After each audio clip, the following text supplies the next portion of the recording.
శ్రీ విష్ణు అంటే minimum guarantee hero అనే పేరు వచ్చేసింది. సామాజ వర్గమున ఓం భీమ్ బుష్ వంటి సక్సెస్లతో తన మార్కెట్ కూడా పెరిగింది. ఇప్పుడు హ్యాట్రిక్ లక్ష్యంగా స్వాగ్ సినిమాతో ప్రేక్షకుల ముందుకు వచ్చాడు శ్రీ విష్ణు. ప్రమోషనల్ కంటెంట్తో బాగానే బజ్ క్రియేట్ చేసిన ఈ మూవీ రిజల్ట్ ఏంటో ఈ రివ్యూ ద్వారా తెలుసుకుందాం. స్వాగ్ మూవీ కథ విషయానికి వస్తే ఇది 1550 కాలంలో మొదలవుతుంది. అప్పట్లో మాతృస్వామ్యం పితృస్వామ్య వ్యవస్థల మధ్య ఆధిపత్య పోరు జరుగుతూ ఉంటుంది. భవభూతి మహారాజుగా శ్రీ విష్ణు తన సతీమణి రీతువర్మ వద్ద బానిసగా బతుకుతూ ఉంటాడు. ఆ రాజ్యంలో మళ్ళీ పితృస్వామ్య వ్యవస్థను తీసుకొని రావడానికి ఓ పథకం పన్నుతాడు. అక్కడి నుంచి మళ్ళీ మగాళ్ళ ఆధిపత్యం మొదలవుతుంది. ఇదే క్రమంలో తన రాజ్యంలో ఉన్న ఓ నపుంసకుడిని చంపేస్తాడు భవభూతి. కాలక్రమంలో ఈ పాపం శాపమై భవభూతి వంశంలో ఆడపిల్లలు లేకుండా పోతారు. ఆఖరికి మగ కవలలు పుట్టినా కూడా వారిలో ఒకరు నపుంసకుడిగా మారతారు, మరొకరు తండ్రికి దూరం అవుతారు. దీంతో స్వాగనిక వంశవృక్షం యాతి దగ్గరే ఆగిపోతుంది. ఇక వంశాన్ని వృద్ధి చేసే వారసుడు లేనిదే ఆస్తి దక్కదు.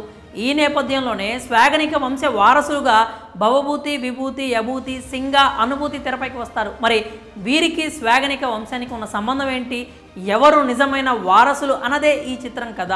ఈ మూవీ విశ్లేషణ విషయానికి వస్తే ఓ అద్భుతమైన కథ చెప్పాలంటే కథనం చాలా సరళంగా ఉండాలి. అప్పుడు మాత్రమే మనం చెప్పాలనుకున్న కథ ఆడియన్స్ వరకు రీచ్ అవుతుంది. ఇందుకు ఉదాహరణ చందమామ కథలే. ఇందులో ఒక్కో కథ ఎక్కువ ఊహాజనితంగా ఉంటూనే ఎంతో కొంత నీతిని బోధిస్తూ ఉంటాయి. అయినా కానీ ఆ కథల్లో ఎక్కడా కన్ఫ్యూజన్ ఉండదు. చిన్నారులకి సైతం ఇట్టే అర్థమవుతూ ఉంటాయి. కానీ స్వాగ్ సినిమాలో చిక్కు ఇక్కడే వచ్చి పడింది. ఓ మంచి కథ, సమాజానికి అవసరమైన మంచి సందేశం, అద్భుతమైన మేకింగ్ అన్నీ ఉన్న కథనంలో వచ్చిన కన్ఫ్యూజన్ వల్ల సినిమా అందరికీ నచ్చేలా కాకుండా కొందరికే నచ్చేలా తయారైంది. అలానే స్వాగ్ సినిమా బాగలేదా అంటే అదేమీ లేదు, సినిమా చాలా బాగుంది. కాకపోతే అందరికీ అర్థం అవ్వడం కష్టం అంతే. స్వాగ్ మూవీ మొదలైన అరగంట వరకు అసలు కథ ఏమిటో అర్థం అవ్వదు.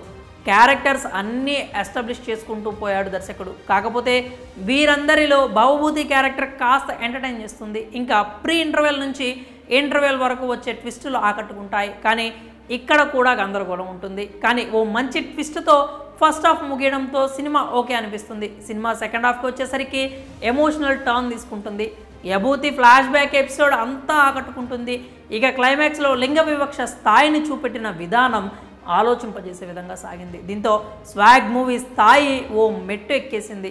ఇంకా నటీనటుల పనితీరు, టెక్నికల్ విభాగం పనితీరు చూస్తే స్వాగ్ మూవీకి శ్రీ విష్ణు ప్రాణం పోసేశాడు. భవభూతి మహారాజు, యభూతి, భవభూతి, విభూతి, సింగ వంటి పాత్రలను అలా ఓకగా చేసి ఔరా అనిపించాడు. నటుడిగా ఇంత ప్రయత్నం చేసిన శ్రీ విష్ణు అన్ని విధాల అభినందనలకు అర్హుడు.